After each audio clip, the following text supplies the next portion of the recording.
Okay, so AI. It's everywhere, right? Changing pretty much everything. And AI video, well, that's felt like the next big thing for a while. We've seen some, really cool early stuff, super creative, but let's be honest, some things always felt a bit off. You could always tell it was, well, generated. So today, we're doing a deep dive into Google VO3. This is that state-of-the-art AI video model they announced back in May 2025 at Google I/O.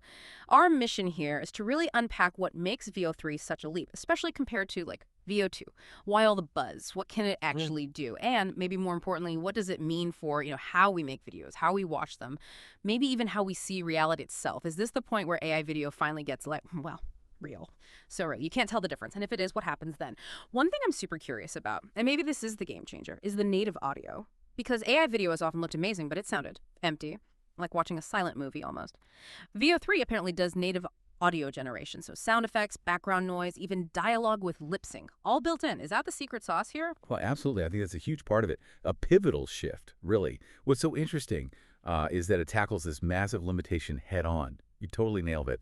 That lack of real integrated sound. It just breaks the immersion. You could have these stunning visuals, but they felt hollow, like painting without atmosphere. Huh. VO3 isn't just, adding sound later. It seems like it's weaving it in right from the start.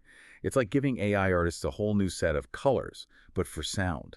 You're not just making pictures, you're building the whole soundscape that lets you tell stories in ways that just weren't possible before. Building the soundscape. I like that. Exactly. So imagine, there's this example. Two women, long dresses, whipping in the wind on an Irish clifftop, like 1860s. And the prompt describes the vast, turbulent gray-green ocean roaring and crashing below, sending plumes of white spray. Huh. With VO3, you wouldn't just see the dresses moving in the waves, you'd hear it.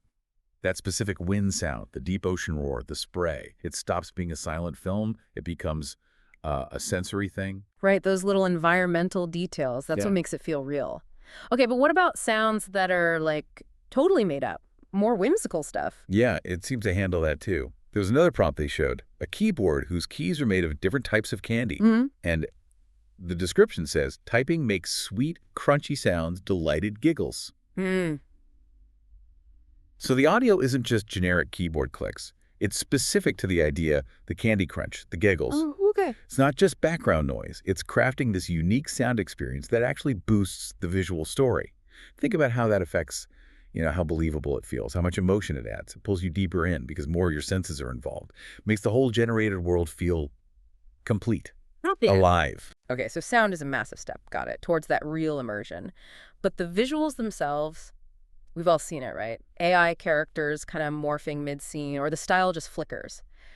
That's where VO3's approach to visual consistency really caught my eye. It sounds like way more control for the creator, like directing, almost. Let's start with just understanding the prompt. How well does it get what you're asking for? That seems to be a key strength.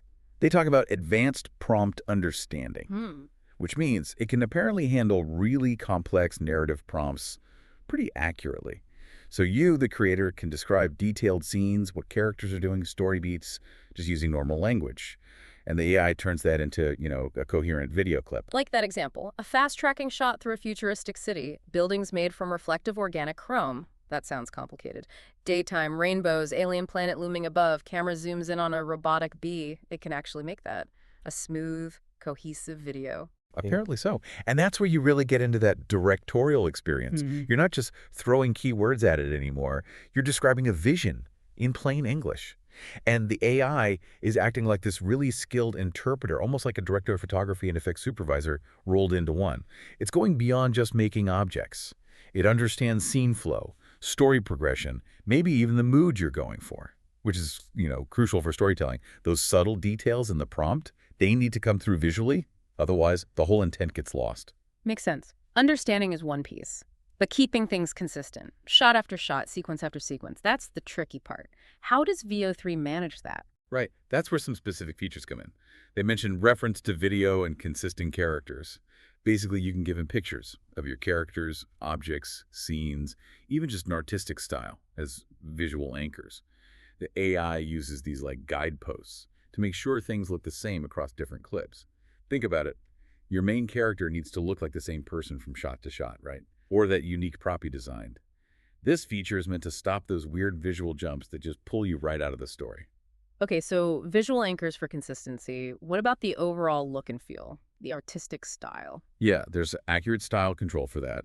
You can upload a reference image or use style prompts to tell the AI what kind of look you want. Mm. So photorealistic, cartoon, specific, movie style, whatever. You're essentially giving it a mood board, Yeah. a style guide that it needs to stick to for the whole thing. That level of control over the aesthetic is what lets you build a really coherent artistic vision. That's really powerful, like having a digital style guide enforcer. And it's not just looks, right? Motion. That's always seemed hard for AI, getting movement to look natural. Definitely. And that leads to flexible motion control. VO3 is supposedly much better at realistic, consistent motion. So you can specify how things move, not just what's there. Fluid character animation, so they move naturally. Mm. Or controlling how things like, say, fabric moves or water flows. Right. Getting those dynamics right, that control over movement, is super important for making the scene believable. It needs to not just look right, but act right too. Makes it much more immersive.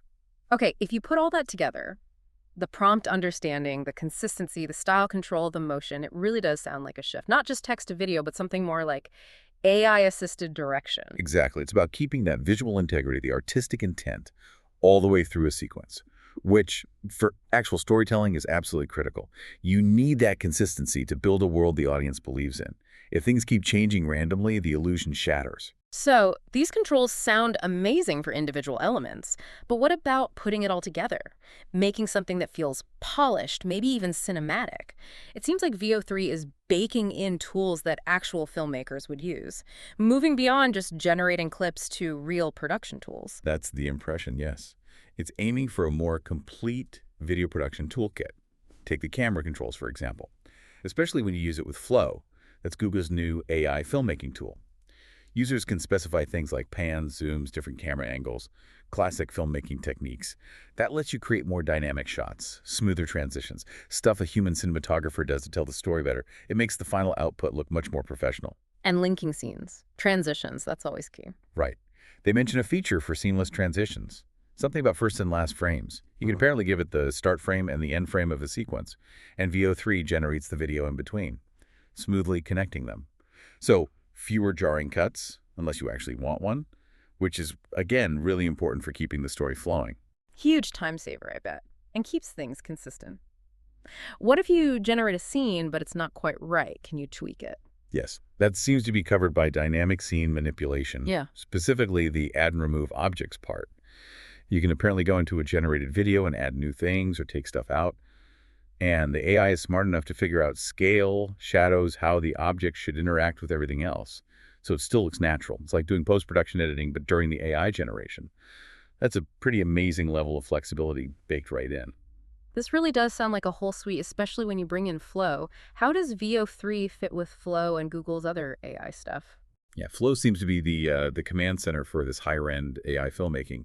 Uses VO3 for the video generation, obviously. Yeah. But it also pulls in other Google AIs like Imagen 4. That's their really high-res image generation model.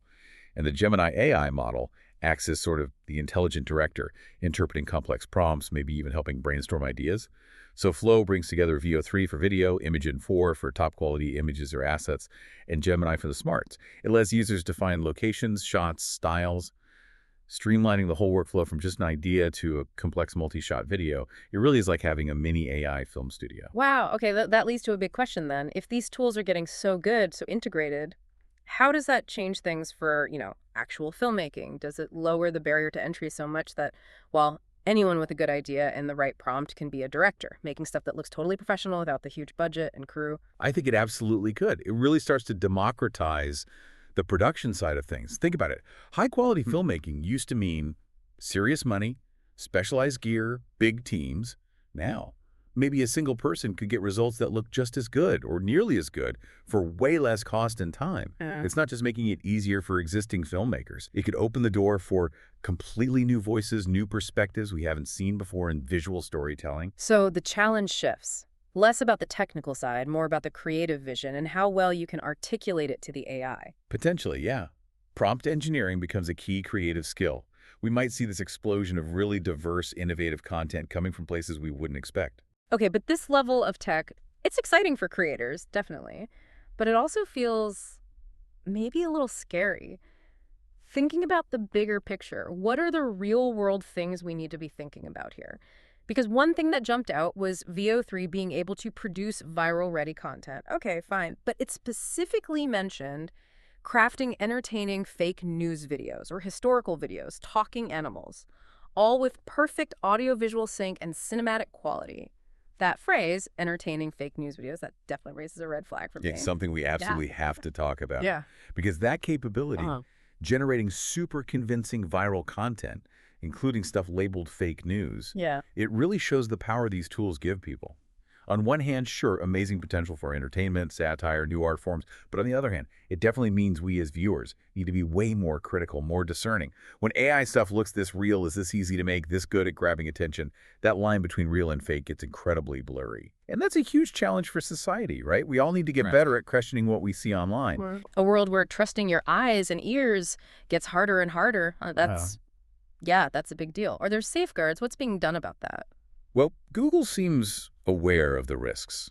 They're implementing ethical safeguards. Specifically, all VO3 videos are supposed to have invisible synth-eyed watermarks. These watermarks are really important. They're designed to flag the content as AI generated.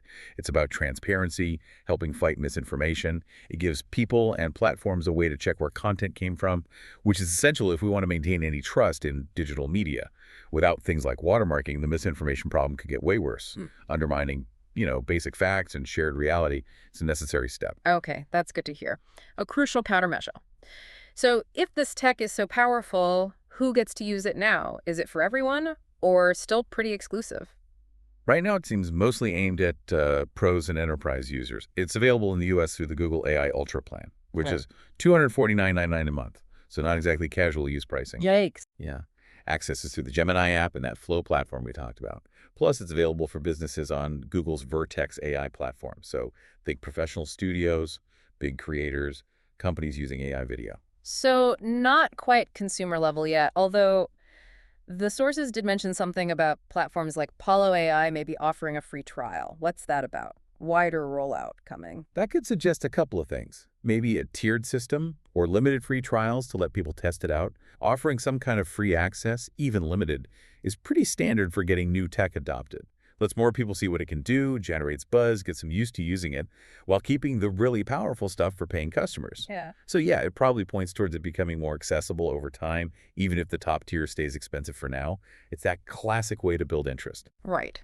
Okay, so wrapping this up, we've dug into Google VO3, from that game-changing native audio really making the experience complete, to the advanced creative controls letting you direct scenes, characters, style, the cinematic tools for camera work, transitions, and, crucially, those ethical guardrails like scented watermarks, which feel pretty vital right now. Absolutely. It really does feel like a major step up in quality and capability. It's pushing the limits of AI video and what we even think media is. Which brings us right back to where we started, really. As this tech gets better, blends audio and video so seamlessly, how does it change our whole idea of reality in media? Yeah, and what happens when tools this powerful get into everyone's hands? What kinds of new art, new storytelling, new immersive experiences will pop up? Definitely something to think about, how this tech might reshape not just what we watch and hear, but maybe even how we perceive the world around us in the years ahead. Lots to chew on there.